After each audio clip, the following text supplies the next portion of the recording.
Medford's Most Wanted, counting down the Rogue Valley's worst offenders ever. Tonight, we continue the series of special reports. The fourth most wanted criminal on record, Shawn Harris. His victim, a 14-year-old girl. And we have a warning. The content of these stories may not be appropriate for children. News 10's Crystal Henderson's here with more. Only the worst of the worst offenders make the Medford's Most Wanted top 5 cut. Taking the number 4 spot, a criminal who raped and killed a young girl. It's a crime that continues to shock local police more than 20 years later. It's every parent's nightmare. A 14-year-old girl murdered. This was the scene on November 8th, 1991, as investigators sealed off the crime scene, the girl's very own home. You have your children that you hope and pray they're safe and their own home. This 14-year-old girl, of course, had somebody, enter her home and kill her in her own home. And it kind of addition to that was the fact that her little sister, 6 years old, young, impressionable, came in and had to discover this. Leah Lavis found naked in her bedroom. Police say she was sexually assaulted and strangled to death. They have no motive for the killing or any suspects to question. A killer on the loose. The investigation began. In interviewing the mother, she expressed concern about an individual she had met a month or two earlier. Her car had broken down. This young man had came out and helped her get her car running.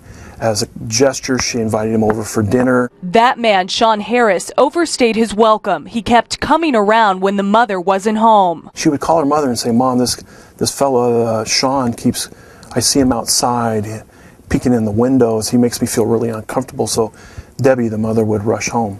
There was a time when Debbie had just left to go to dinner with friends, and Leah would call and say, "Mom, this guy just came in the house."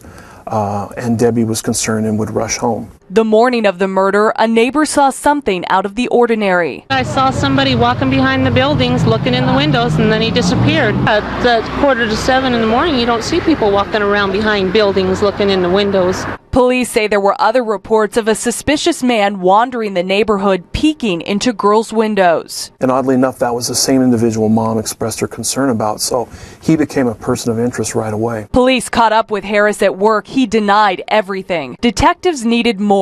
They began digging deeper to find out more about Harris. Their findings: he preferred girlfriends that were 13 or 14 years old. He was 21. Investigators knew it was him, but they needed solid evidence. DNA was just coming in conversation.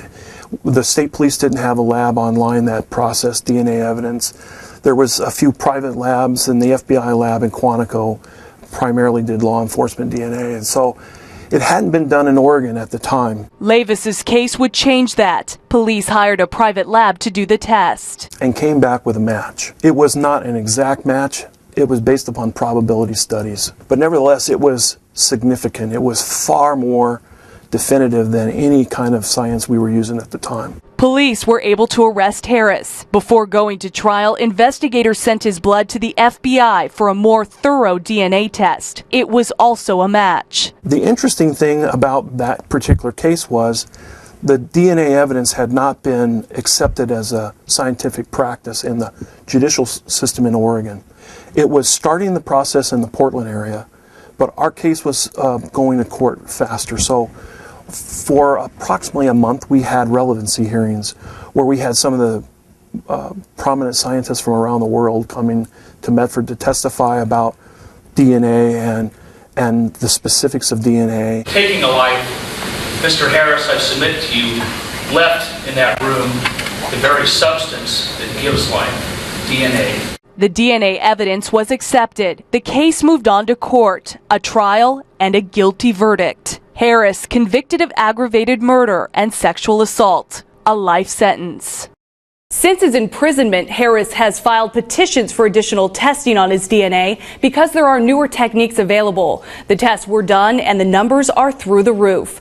Police say the results show he's a 1 in a trillion match. He's the only male donor on Earth matching the biological evidence left on the victim. Covering your news, Crystal Henderson, News 10. Next Tuesday, Medford's Most Wanted continues its countdown with the third most wanted criminal. A crime so shocking and so unusual, several local law enforcement agencies teamed up to crack the case. 2 young girls brutally murdered in Ashland, their bodies found days and miles apart. A case police say they'll never forget.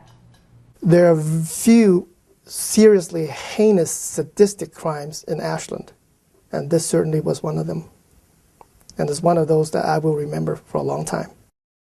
Find out more about the case and who's responsible for the murders next Tuesday on News 10 at 6 and 11.